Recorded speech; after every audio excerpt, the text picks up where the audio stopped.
नमस्कार मित्रांनो, तुमचं स्वागत आहे आपल्या अजून एका व्लॉगमध्ये. तर गेल्या महिन्यामध्ये आपण काही प्रमाणात वेलवर्गीय फळभाज्या लावल्या होत्या. हे जे आहे ते आपण कोणत्याही विक्रीसाठी लावल्या नसून आपल्याला जो घरगुती जो भाजीपाला लागतो घरामध्ये, त्यासाठी आपण त्या उद्दिष्टाने लावल्या होत्या. कारण बाजारामध्ये जो भाजीपाला मिळतो, त्यावर आहे ते अनेक प्रकारची खतं आणि कीटकनाशकांचा वापर केलेला असतो. म्हणजे कीटकनाशकांचा वापर एवढा होतो, की त्याचा जो अंश आहे म्हणजे त्याला रेसिड्यू म्हणतात, तर तो देखील त्या भाजीमध्ये आढळतो. हे सर्व जे कमीत कमी आपलं रासायनिक केमिकल आपल्या पोटामध्ये जावं, त्याच उद्दिष्टाने आपण जो आहे तो थोड्याफार प्रमाणामध्ये भाजीपाला जो आहे तो आपल्या बागेमध्ये लावत असतो.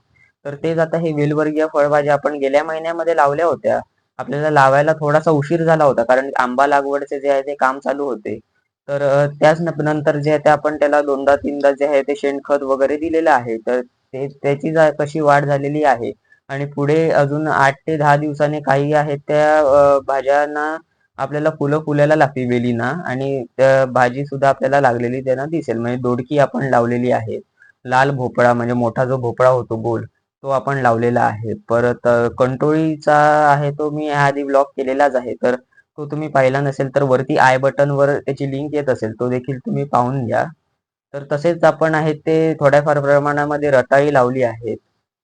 परत चिबूड हे फळाची वेल देखील आपण लावलेली आहे. हे सर्व जे आहे ते आपण ह्या व्लॉगमध्ये मी तुम्हाला दाखवणार आहे. तर चला जाऊया आणि पाहूया की कशी आहे ती आपल्या वेलवर्गीय फळभाज्यांची वाढ होत आहे आणि आपण त्यांना आहे ते कसं खत व्यवस्थापन करतो. ही आहे ती दोडक्याची वेल आहे. ही आपण गेल्या महिन्यामध्ये लावली होती. त्याची वाढ आहे ती अतिशय चांगल्या प्रमाणात झालेली आहे. हे आपण कशी लावली होती की जी कलमं आपली काजूची कलमं आहे ती दरवर्षी थोड्याफार प्रमाणामध्ये अशी खोडकिड्यामुळे मरतात. त्याला आपण आहे ते असे पॉलिप्रोपिलीनचे जे रोप असतात तर ते असे बांधतो आणि त्यावरच जो आहे ते आधार देतो आणि अशी जी आहे ती दोडक्याची वेल आपली चढते त्यावर त्याचा आधार घेऊन. आणि आता जे आहे ते ह्याला फुलं देखील फुलायला चालू झालेली आहेत.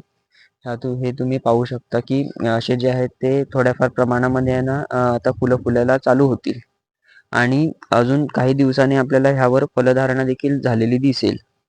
आणि ह्यांचे तुम्ही पानांचा आकार पाहू शकता किती मोठं पान झालेलं आहे. म्हणजे माझा हात हा तुम्ही पहा आणि हे पान पहा केवढं हातापेक्षा जवळपास दुपटीच्या आकाराची आहेत ती ही पानं झालेली आहेत. तर आणि ह्यांच्या मुळात देखील तुम्ही पाहू शकता आपण पूर्ण जे आहे ते असं सेंद्रिय शेणखत दिलेलं आहे.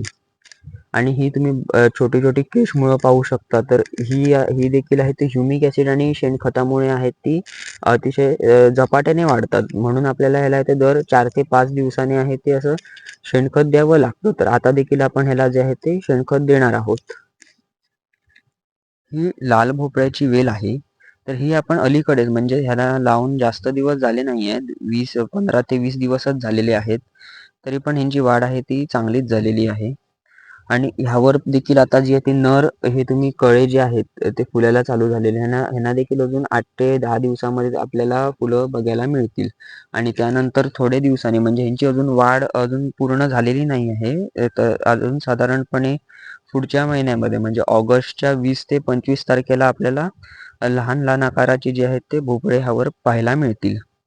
यांना देखील आपण त्याच प्रमाणात शेणखत देतो. शेणखत आणि ह्युमिक ॲसिड ह्यांना देखील आता परत शेणखत देण्याची वेळ आलेली आहे. ह्याला आपण 4 ते 5 दिवसापूर्वी शेणखत दिले होते. त्यानंतर ही मुळं तुम्ही पाहू शकता वाढलेली आहेत. आज आपण यांना परत आहे ते शेणखत देणार आहोत.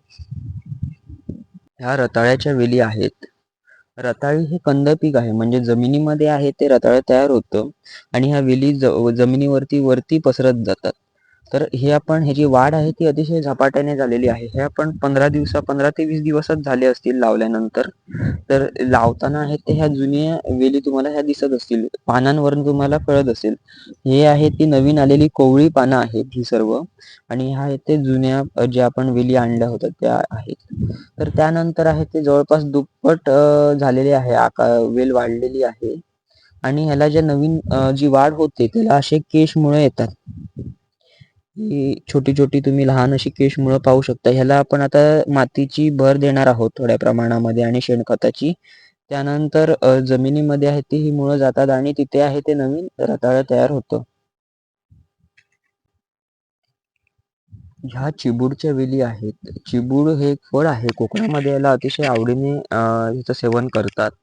तर ह्याच्या देखील वेली आपण लावलेल्या आहेत. ह्या लावायला आपल्याला फार उशीर झाला होता. म्हणजे लावून आहे ना 15 दिवसच झालेले आहेत बियांपासून रुजून.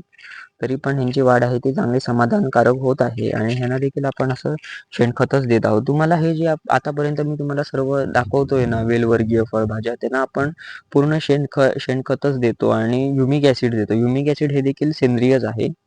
तर कारण आपण ह्यांना पूर्ण जे आहे ते घरगुती सेवनासाठी आपण घरामध्ये सेवन करण्यासाठी हा भाजीपाला जे आहे तो थोड्याफार प्रमाणामध्ये वेलवर्गीय आपण ह्याची हे करतो म्हणजे लागवड करतो.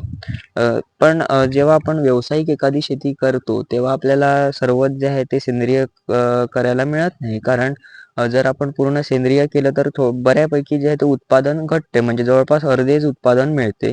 त्यासाठी जेव्हा एखादी आपण व्यावसायिक शेती करतो तर त्यामध्ये थोड्याफार प्रमाणात का होईना आपल्याला रासायनिक कीटकनाशक, रासायनिक खतांचा वापर करावा लागतो.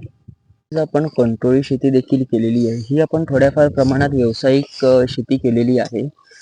तर ही आपण एक साधारणपणे 6 ते 7 गुंठ्यामध्ये लागवड केलेली आहे अशा प्रकारे. यांची वाढ देखील चांगली होत आहे आणि कंट्रोलीला पण आपण सेंद्रियच देतो कारण कंट्रोलीला रासायनिक हे नैसर्गिकरित्या चालत नाही. रासायनिक खतं दिली तर कंट्रोलीची मुळं आहेत ती खराब होतात आणि वेल आहे ती वाढत नाही. त्यांना देखील आपण पूर्ण सेंद्रियच आहे ते देतो आणि जेव्हा आपल्याला फवारणी एखादी करायची गरज भासते म्हणजे कोणतीही कीड असू दे किंवा अळी असू दे किंवा फळ पोखरणारी म्हणजे जेव्हा ह्यांना फळं लागणार भाज्या, तर त्यांना जे आहे ते पोखरणारी एक अळी असते. तर ती देखील आपण त्यावर फवारणी करण्यासाठी नैसर्गिकच आपण कीटकनाशकं वापरतो. म्हणजे मिरचीचा अर्क करतो, परत दशपर्णी अर्क वापरतो. असेच जे आहे ते आपण ह्या पिकांमध्ये सेंद्रिय जे आहेत ते अर्काचे फवारण्या करतो. यांची वाढ आता झपाट्याने होईल. आता ही तुम्ही काही वेली पाहू शकता अतिशय झपाट्याने वाढत आहेत. अजून एक 10 ते 15 दिवसामध्ये ह्यांना फुलं फुलायला चालू होतील आणि कंटोळी लागलेली आपल्याला ह्यांना दिसेल. ही वेल आहे ही नैसर्गिकरित्या आलेली आहे आणि ही कंटोळीची वेल आहे. आता हे फूल तुम्हाला फुललेले दिसेल. म्हणजे आता हे जे आहे ते मादी आहे.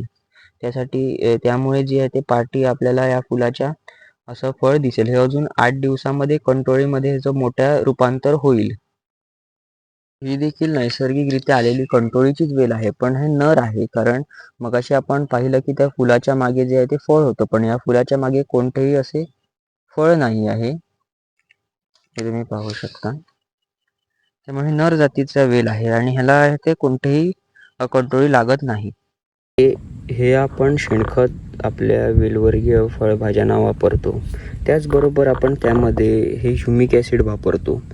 हे जे आहे ते जवळपास आपण प्रति वेलीला 5 ग्रॅम ह्या प्रमाणात देतो आणि हे पूर्ण ऑर्गॅनिक आहे. ह्याने काय होतं की सफेद जी ही तुम्ही मुळं पाहू शकता, मी तुम्हाला मगाशी ब्लॉगमध्ये दाखवली ही ह्याची वाढ आहे ती झपाट्याने होते. म्हणजे आता जर मी हे शेणमध्ये हे वापरून हे वापरलं ह्युमिक ॲसिड तर 4 ते 5 दिवसामध्ये तुम्हाला हे तिप्पट ते चौपट ही मुळं तुम्हाला वाढलेली दिसून येतील. त्यामुळे काय होतं की आपल्या वेलीची वाढ आहे ती झपाट्याने होते. अशा प्रकारे आपण शेणखत आणि ह्युमिक ॲसिडची भर आहे ती ह्या वेलीला दिलेली आहे. 4 ते 5 दिवसांनी जे आहे ते संपूर्ण ह्यामध्ये देखील जे आहे ते सफेद मुळं आपल्याला वाढलेली दिसून येतील ह्या वेलींची. हे आपण सर्वच वेलींना दिलेलं आहे. मगाशी आपण ह्या पूर्ण व्हिडिओमध्ये जेवढे आपण कव्हर केले त्या सर्वांनाच जे आहे ते आपण असा शेणखताचा डोस आहे तो दर आठवड्याला देतो आणि त्याचबरोबर आपण जे आहे ते शेणाची स्लरी बनवतो आणि दर 2 ते 3 दिवसांनी जे आहे ते आपण देतो. अजून 10 ते 15 दिवसामध्ये आपण सर्व वेली जे ह्यामध्ये व्हिडिओमध्ये कव्हर केली त्यांना हे ते फुलं दिसायला चालू होतील आणि त्यानंतर त्यांना फलधारणा देखील होईल. ती सर्व जी आहे ती प्रोसेस आम्ही आपल्याला असाच आहे तो एक चांगला व्लॉग बनवून आपल्या चॅनलवरती अपलोड करीन. जर तुम्हाला हा व्हिडिओ आवडला तर व्हिडिओला नक्की लाईक करा आणि शेअर करा आणि आपलं चॅनल सबस्क्राईब केलं नसेल तर नक्की आपल्या चॅनलला सबस्क्राईब करा.